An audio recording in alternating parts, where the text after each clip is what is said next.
Maharashtra University of Health Sciences, Nashik. I am Dr. Gitanjali Karle, Professor and Head of Ayush Department. And today we are here to discuss ulcerative colitis.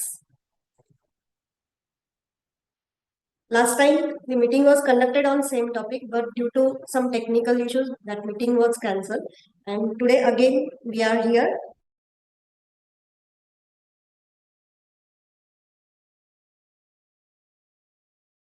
Scholar from Motiwala National Homeopathic Medical College, Nashik.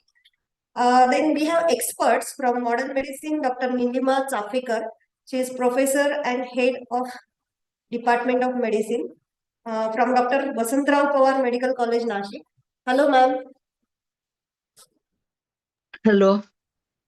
Then second expert is Dr. Kamlesh Bagmar. He is associate professor, Department of Surgery, Motiwala Homeopathic College, Nashik. And then third expert is Dr. Anuradha Tirmare. She is associate professor from Pravara Medical Trust, Ayurved College, Shivgaon. So welcome to all. Hello, Dr. Anuradha. Thank you, ma'am. Okay. Dr. Kamlesh. Yeah, hi. And Dr. Mohini.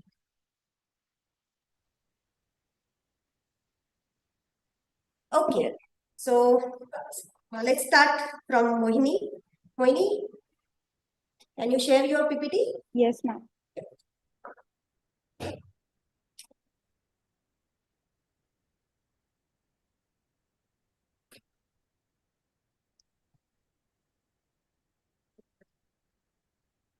You can maximize your screen. Yes, ma'am. Dhande sir आपलं YouTube link चालू करता?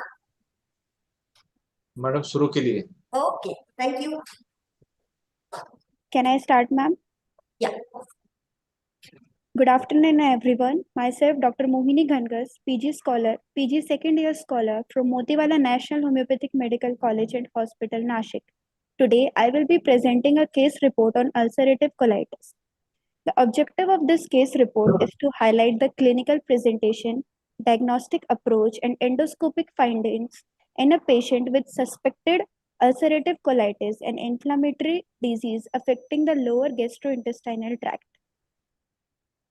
On 28 August 2024, a 28-year male patient, Mr. K.S., came to the OPD with the complaint of pain in the left iliac region since 3 months, which comes and goes. There is increased frequency of stool, that is 3 to 4 times per day, with blood and mucus from the last 5 days. There is generalized weakness over the past 2 months. Mr. K.S. reported with recurrent abdominal pain and diarrhea over the past 3 months. Stools were loose with visible blood and mucus.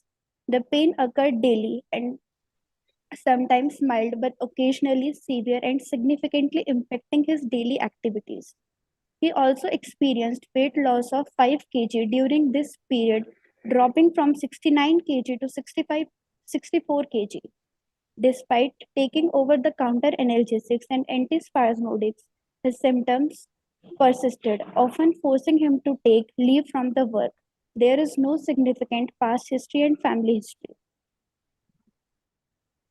On examination, vitals were stable with a pulse of 76 beats per minute and BP was 130 by 90 mm of Hg. His BMI was 21.4 kg per meter square. Mild pallor was present, but there was no signs of clubbing, cyanosis, icterus, edema, or dehydration.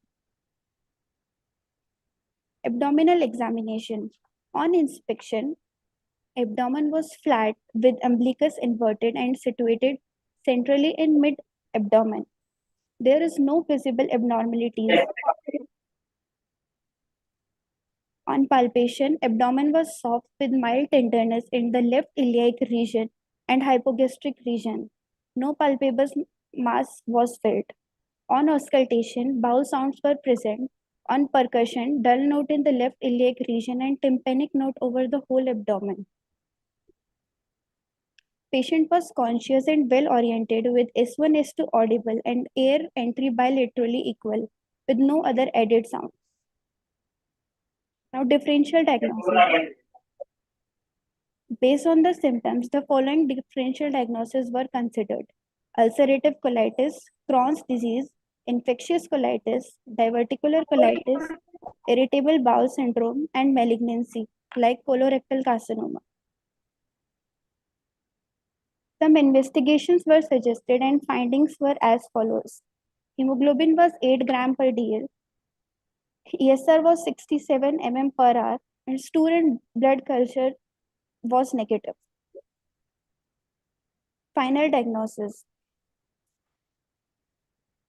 This is the report of the sigmoidoscopy, which shows severely inflamed and ulcerated mucosa up to the mid-descending colon, which is suggestive of ulcerative colitis. Thank you. Thank you, Mohini, for wonderful presentation. Now, to discuss, I will invite Dr. Nilima Chafrikar. Yes. Ma'am is Professor and Head of Department of Medicine from Dr. Thank you. Vasudha Pawar Medical College, Nashik. Yeah. So can I ask some questions to Mohini?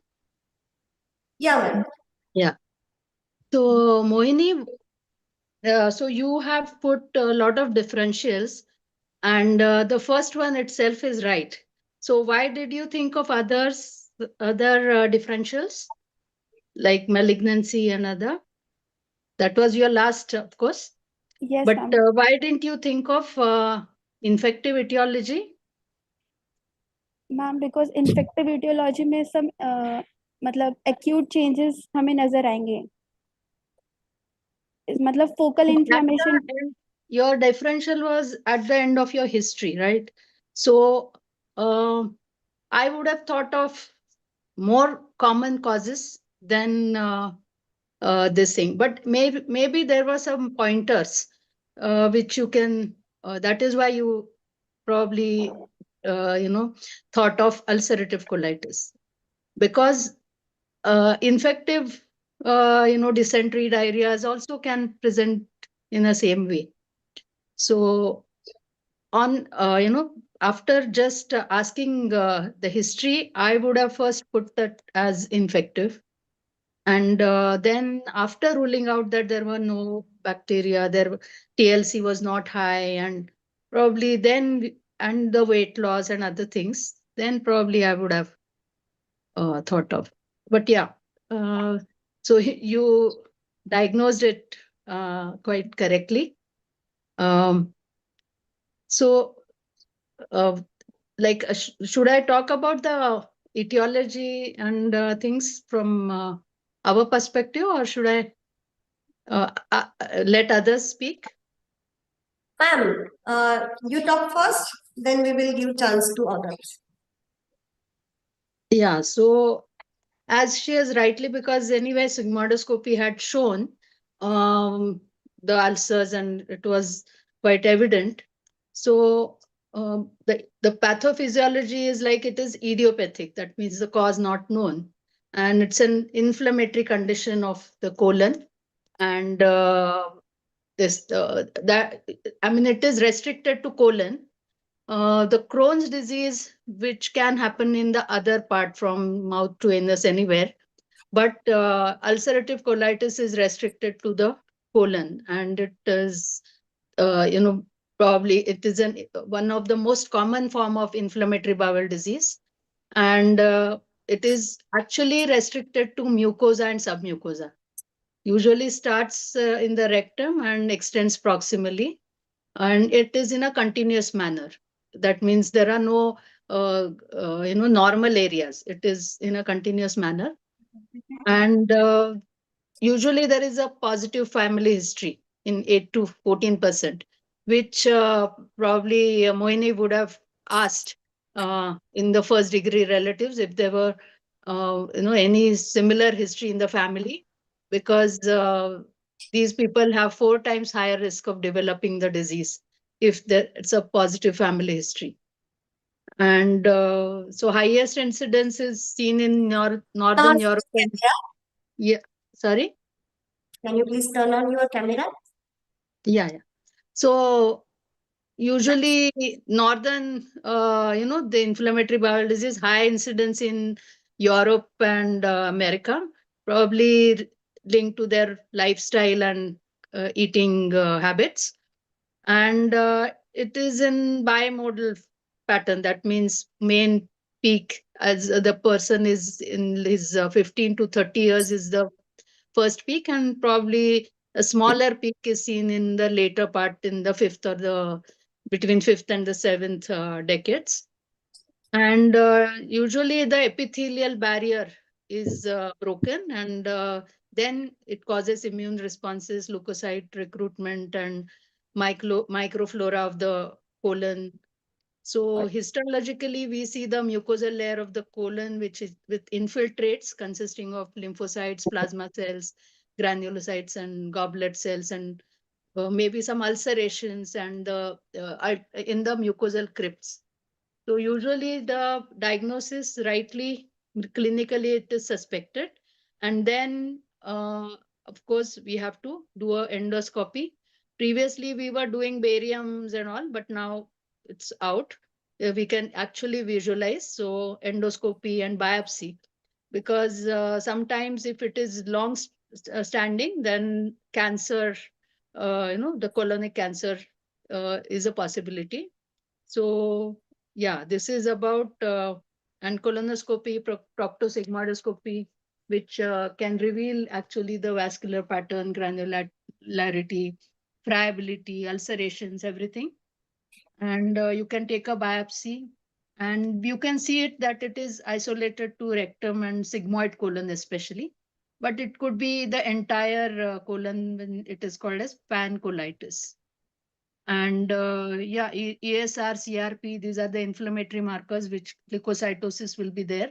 So during, and it is like in remission and exacerbation. So flare and so during acute flare, 60 to 70% of ulcerative can show a P-ANCA positive. That is a perinuclear anti-neutrophil cytoplasmic antibodies which are positive. And if it is higher flare, then CEA, that is the carcinoembryonic antigen, also can increase. So there is a classification system which is used, that is called as Montreal classification, which is dependent on the extent of the disease by endoscopy. That means it is proctitis, E1, then distal colitis, and pancolitis. So E1, E2, E3.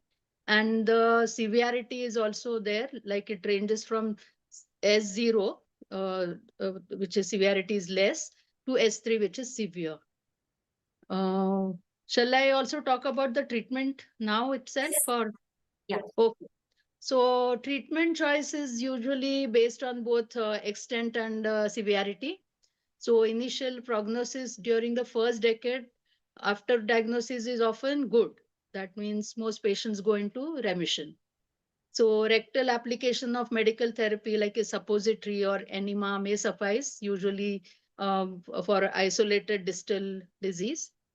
However, if there is no rectal application used with which is means the local application plus systemic therapy to help target the organs which are not reachable, distal colon, and therefore there is tenesmus, abdominal pain. So the first line of treatment is sulfasalazine or 5-aminosalicylate, that is given orally or rectally, which has a good remission rate of about about 50% of patients will respond to only sulfasalazine. But some may require glucocorticoids, steroid preparations orally or rectally, which can be added if there is no remission to the first line of treatment. So usually remission should occur within 2 weeks.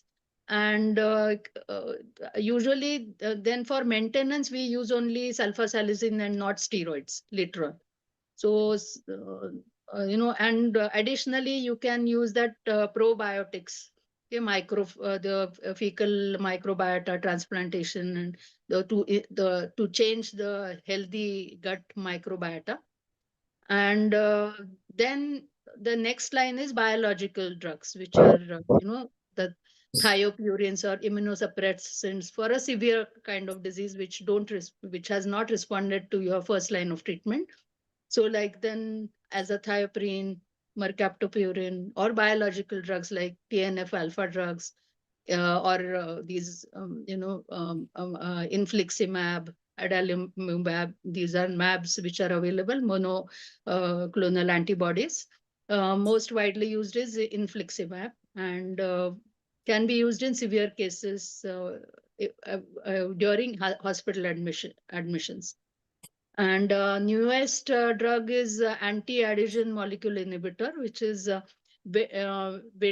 vedolizumab, which blocks alpha 4 beta 7 integrin. And the last resort is surgery like colectomy, which is in patients who have severe disease and restricted to colon. So it's you can do a surgical removal.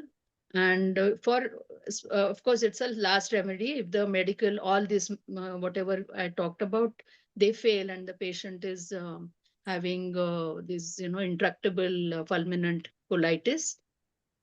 Toxic megacolon is the complication which patients can be there. Perforations can occur, uncontrolled bleeding, and that is why it leads to anemias.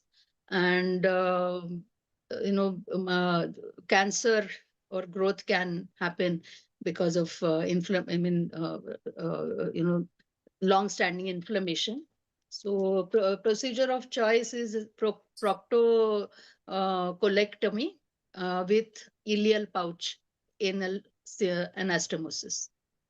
So risk of colon cancer is there. So colonoscopy is, in patients who are in remission, but still they have to be advised regular interval colonoscopy to rule out if there is any, cancer development colonic. And all patients who they need maintenance therapy because they go into relapses. So oral aminosalicylates are the drug of choice, but others may respond to, they may have to go on these azathioprine and these other drugs. So yeah, it's a lifelong disease having morbidity, but not really increased mortality. The morbidity is high. So their life, the quality of life is it suffer. Yeah. So that's all. Thank Okay. you. Thank you so much, ma'am. So etiology, family history should be taken. Diagnosis, yes, your diagnosis is correct. It is ulcerative colitis. Then in investigations, endoscopy, biopsy, sigmoidoscopy can be done. And then in treatment part is depend on extent and severity of disease. Thank you so much, ma'am. Then the next expert is from Ayurveda, Dr. Anuradha Tirmare. Ma'am, please stay with us. Yes.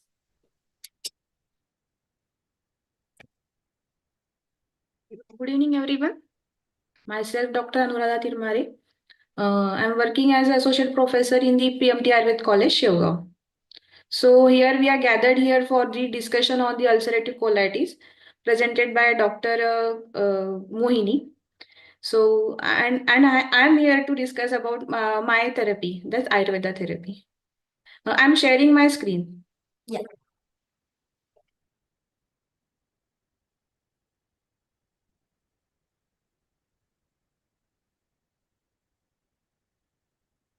Is it visible? Yes. Maximum. Yes, just a minute.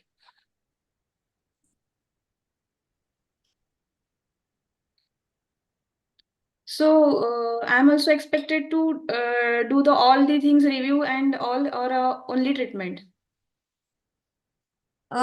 Investigations according to Ayurveda, etiology, and treatment part. Okay, ma'am. Not disease review. Okay, ma'am. No problem. Just we just go through the slides first. Okay. This is review. That is, it is an as Nilima Chafekar madam explained, it is an inflammatory bowel disease which is idiopathic.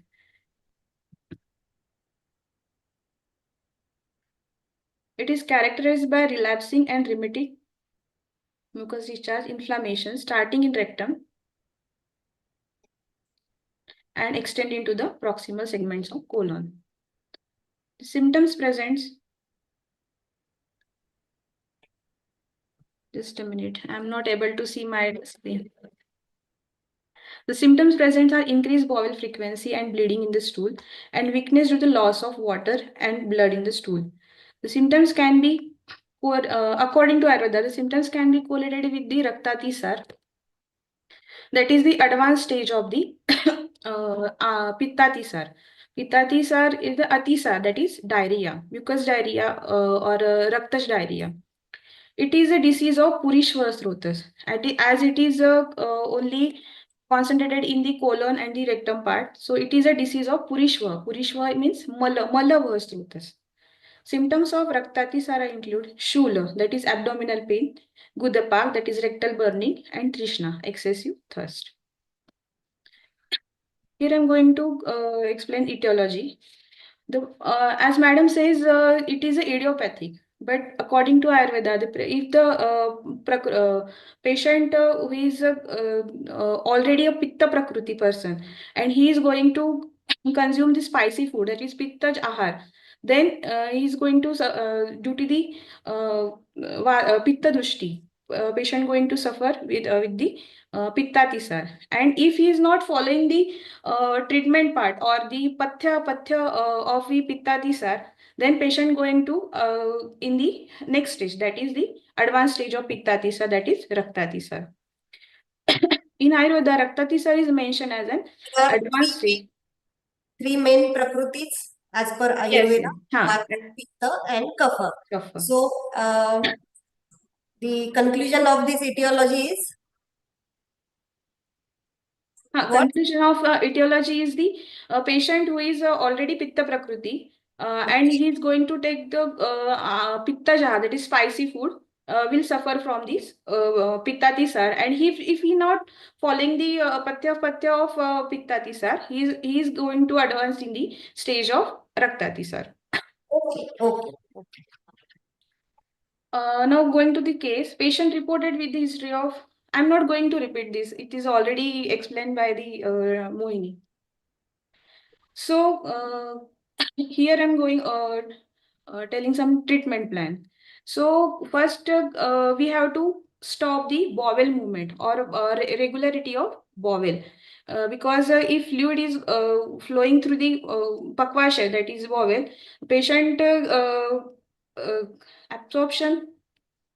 Just a minute.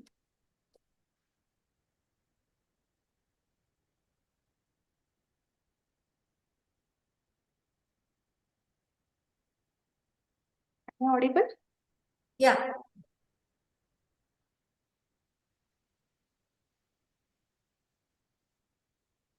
We can see treatment plan. Yes. Just a minute, ma'am.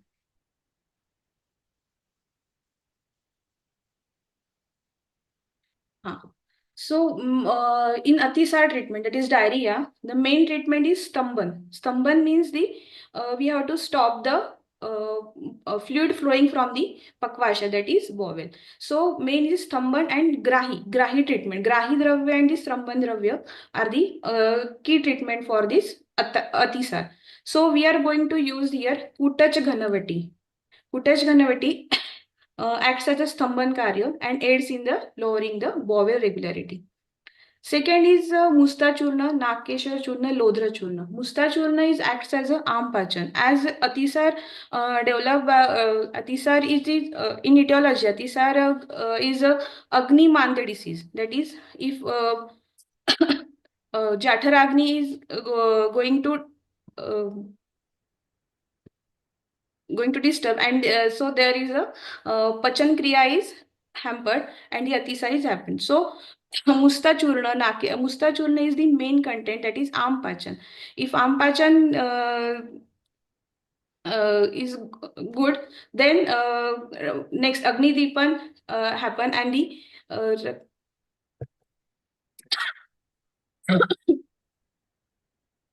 a minute. There's some disturbances. Sorry. Ampachan is the main role. Next is Nakeshwar Churna, which is a Raktatisar Nashak. Raktatisar Nashak. And the Lodra Churna also is Raktastambhak. Can you please explain Ampachan?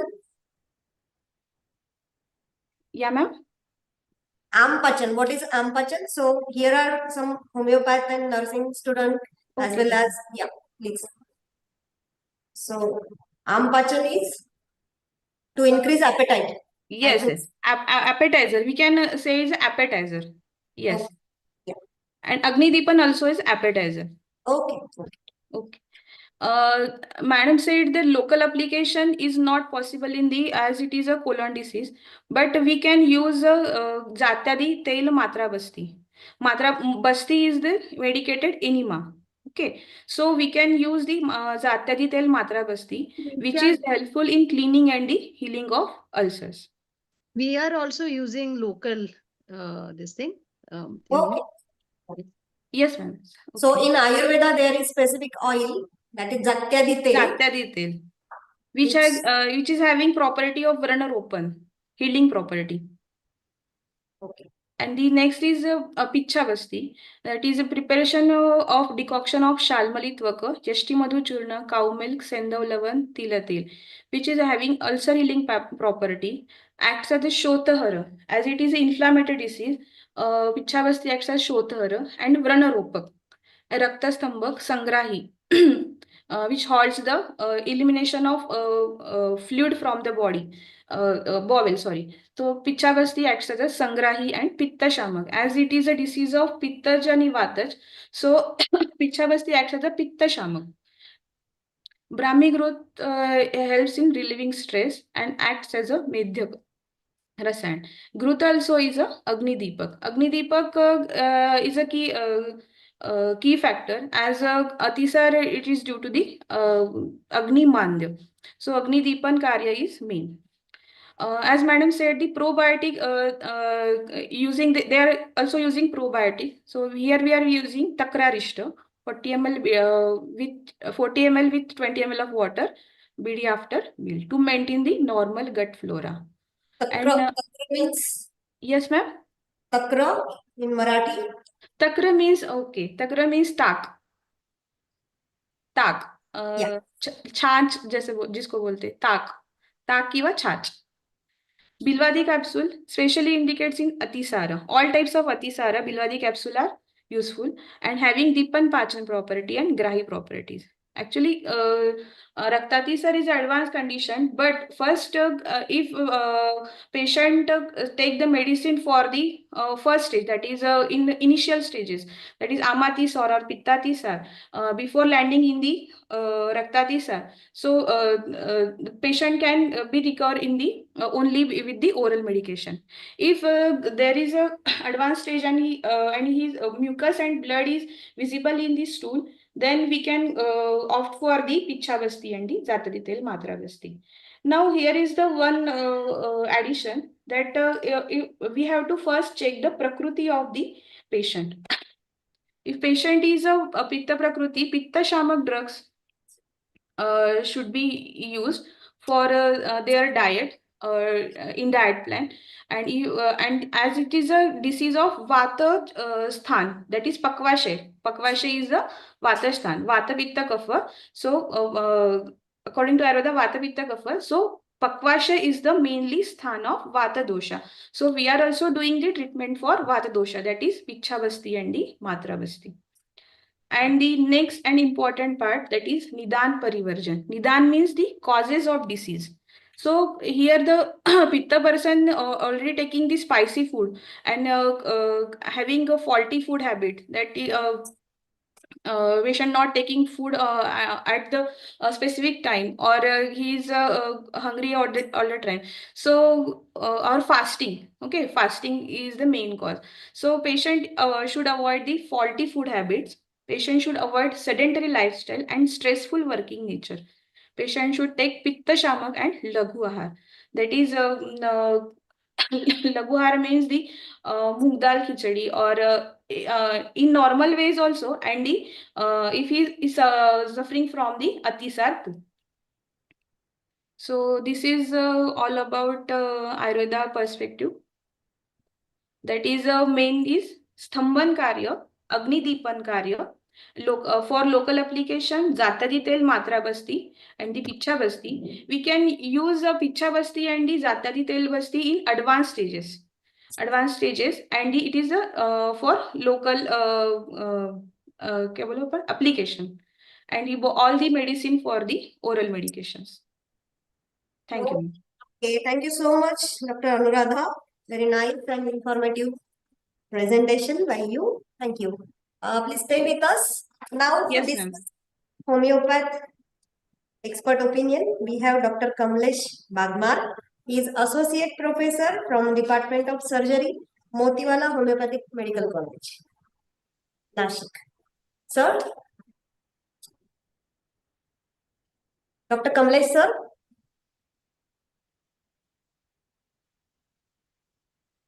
He was there. Am I audible, ma'am?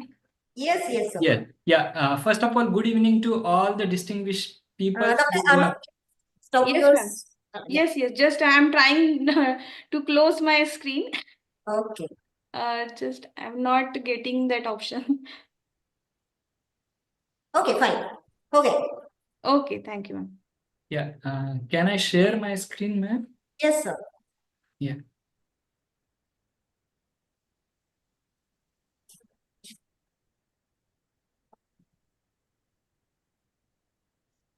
Is it visible? Screen is visible? Yes, sir. Yeah. Am I audible also? Yes, sir. Yeah. So first of all, good evening to all of you. The distinguished Dr. Geetanjali Madam, thank you for giving a wonderful opportunity to talk about a homeopathic perspective, that too in presence of a very respected, renowned Dr. Nilima Chafekar ma'am, as well as Dr. Anuradha ma'am. Dr. Mohini has explained the case, but in vision with homeopathy, how we can able to think about the disease, the diagnosis, and its outcome and management. I will talk in short and in brief. So the ulcerative colitis, when we think about with the perspective of an homeopathy, it doesn't change any way with respect to understanding the disease, its etiopathogenesis, its clinical feature, and even its investigation. The way it is going to only change is the understanding of all these four aspects in terms of management. So the application level only there is a slight change with respect to when we have been talking about the integrated approach nowadays, how we can able to understand the disease and its integrative approach. Let us talk, and we hope that already ulcerative colitis, ma'am has already talked about that one of the inflammatory bowel disease, what we are finding it out, and having a bloody diarrhea with cramps, with urgency, and with weakness, a loss of weight, and all these characteristic symptoms which have been there. When we have been talking about the cause, actually homeopathy do believe in the cause at its most important level, because here the cause is unknown. Most of the time we have been talking about the causes. The cause is the important core aspect in terms of understanding a homeopathy and it's treating it with the homeopathic management. But here we find it out that the cause is unknown. Most of the time we put forth that there is a genetic factor, the environmental factor, which can come up with.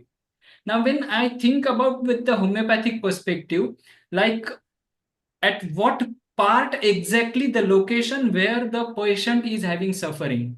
Is it only procto, that is rectum or anal canal, or is it a colon, or is it which part of a colon it has moved ahead with? So that becomes a very key for us to distinguish and individualize the patient with perspective of location. Then we do understand the pathology in terms of understanding pathology in at what depth the inflammatory things has reached. Has it been talking about some pathology where the mucosal and submucosal levels has been involved, which we can take a help of investigative parameters and correlate with the drugs or the medicines what a homeopathy can offer to. And even with the pattern of inflammation, what we can able to find it out.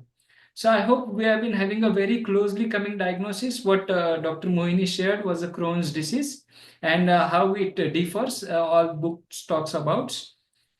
The main aspect for me is to deal with the treatment approach. And as rightly, we are having medicine as a prime focus.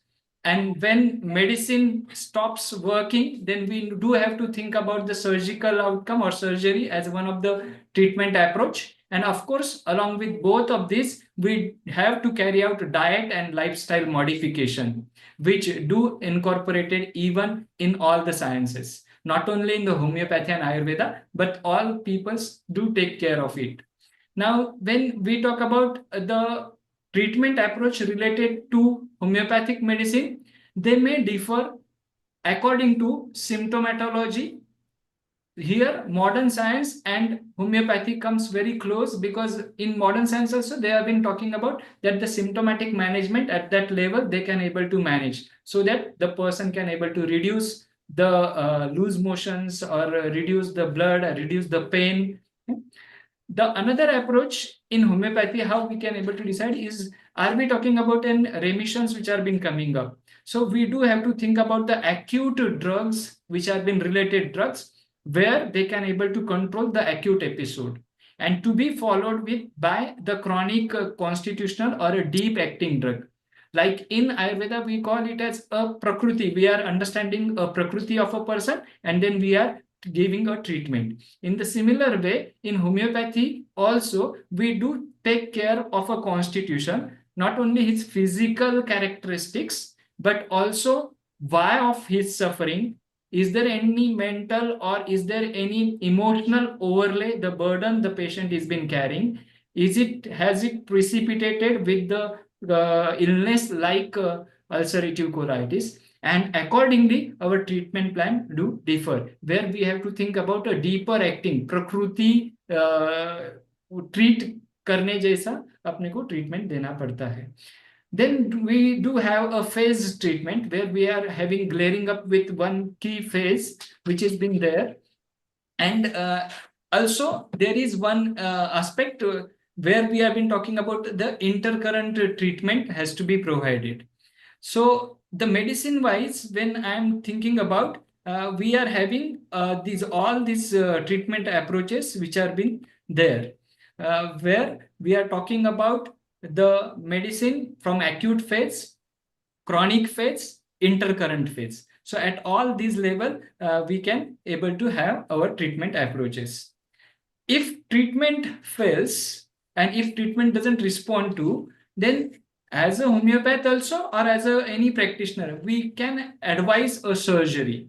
But in homeopathy, before like a severe case of a toxic megacolon or a severe protein energy malnutrition, where colectomy has been advised, but we do consider that we can able to help these patients pre or post-operatively. Post-operatively in terms of the healing process, right? And pre-operatively, if there is a lot of anxiety, fear, tension, that we can able to manage. So homeopathy can offer a supportive role before and after surgery in the cases like when we have been talking about ulcerative colitis. And more or less, we have been having all these inflammatory bowel diseases where the toxic megacolon, like in Crohn's disease, we can have a fistula or the abscess or the stricture, all these advanced condition where we are having some limitations also.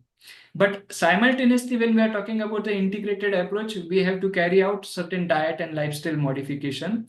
Now, coming up this as a most important aspect, where all the books talks about the 4 W's of ulcerative colitis, that is Western white worrying woman who is suffering. So here we have been talking about that if the modern science, all the books talks about the worry as a key factor, what exactly each treatment protocol is handling that worry is what I feel is most important and most relevant, so that we can give a holistic approach treatment for our patient.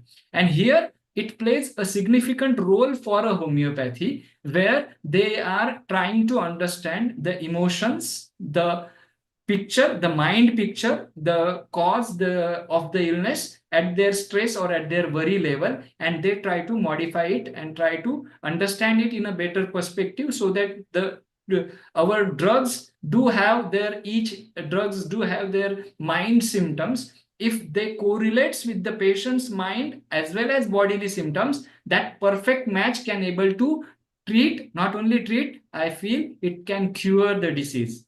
Where we are having certain limitations in modern science, they have been claiming about that there is only a supportive treatment and lifelong the patient will remain with this treatment, and they could find it out that there is a difficulty to at least to get rid of all these symptoms and to get rid of all these pathologies also.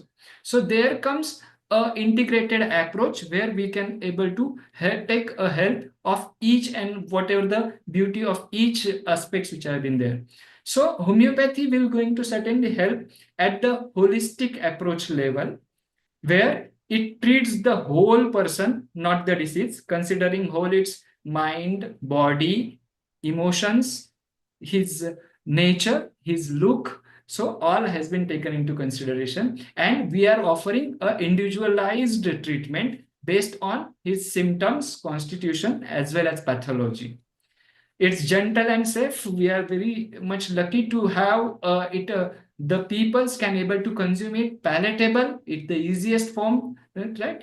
And it is having a focus on healing, right? The body's own ability. When we talk about that it is an autoimmune disease, or most of the time the immune responses are getting stuck in to flare up the inflammatory process, we are having the level where the immunity is been getting boosted and the patients are been getting help with this.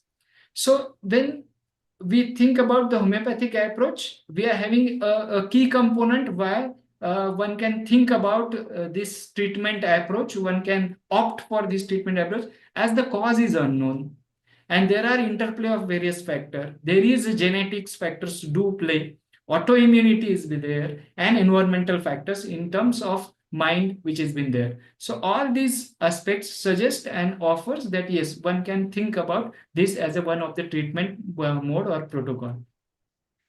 When we talk about IBD or maybe ulcerative colitis, there are psychosomatic aspects which have been presented and which have been written in the modern medicines also. The psychosomatic perspective in relation to homeopathy, which we have been talking about, is indigestible morsel conflict, where there may be a form of a non-absorbable, non-solvable, the regret which has been remaining for a long duration of time. It may be ugly fights, it may be an ugly court cases, ugly betrayals that affects the person, and that lands up into the presentation of ulcerative colitis or inflammatory bowel disease.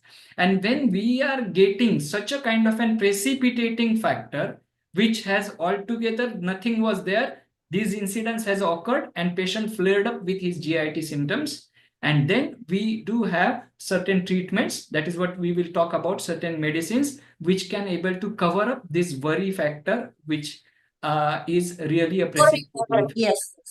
Yeah. Now, the sufferings we are having at that two level, we have to understand what of suffering and why of suffering. So if I think about the symptomatic approach, we can have a drugs like Merck corrosivus and Nux vomica as one of the two key drugs for these inflammatory bowel disease. And we are having one dictum when we can use, if there is a lot of tenesmus, and if this tenesmus is not ameliorated even after passing stool, we are thinking about Merck cor. And if this tenesmus is been getting worse after passing stool, we are thinking about Nux vomica. So these are the two key drugs if I have to treat a case homeopathically, symptomatologically.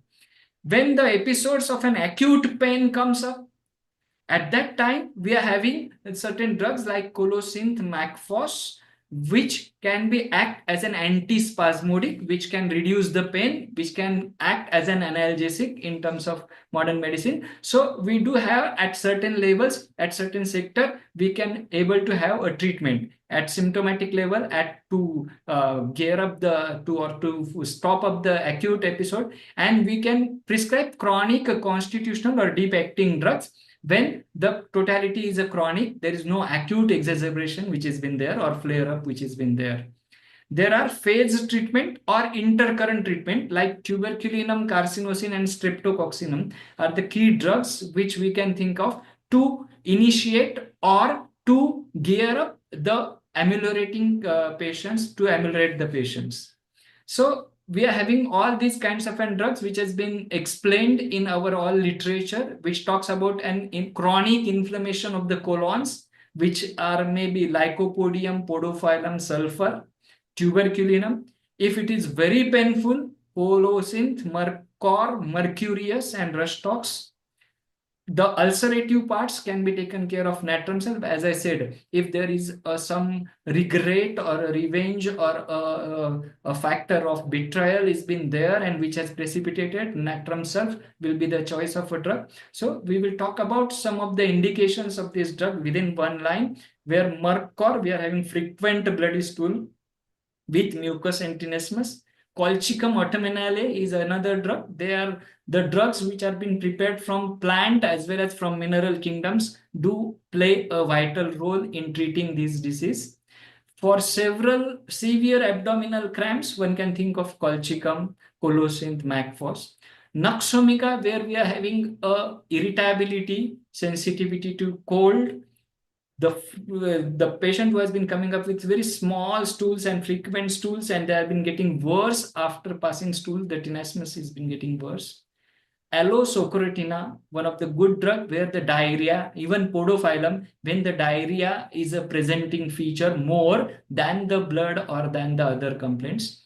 The sulfur as a drug which acts in the chronic case where burning is a key issue where the patient has been having.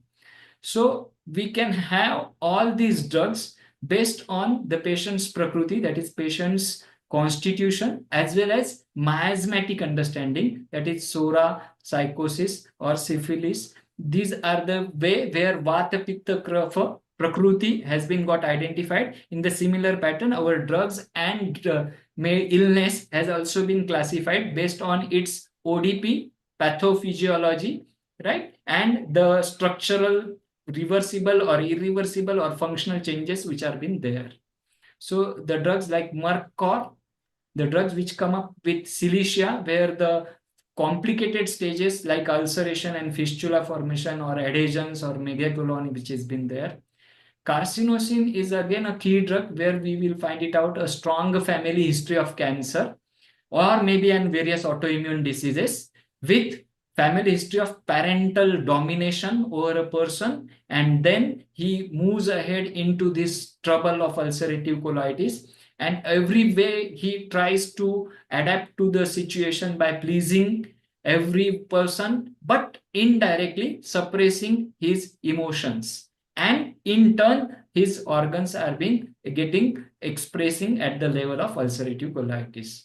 So we do have butyricum acidum, very good drug, where we are having the cramps, the lower abdominal pain with the stools which have been getting strained. The patient requires a lot of straining while passing the stool. So overall, when I'm talking about a homeopathic approach, it do consider the patient as a person, the disease as a whole, and also having a protocol design set to when to prescribe acute, chronic, state, constitutional, all these sets of drugs. And above all, I feel that, of course, thinking of an interpathy will always going to help us so that we can get rid of the whole aspect related with ulcerative colitis. Yeah. Okay, thank you, sir. Thank you so much for detailed explanation from homeopathic approach. Yes. So today we got three important points in etiology section, right? From modern medicine, family history is important. From Ayurveda, Pittaj, Prakriti Vyakti, taking Pittash and Vatash Ahar Vihar, and from homeopath, stress factor or ugly factor. This is new for me. So I think very wonderful discussion from this meeting. Is there any query from anyone?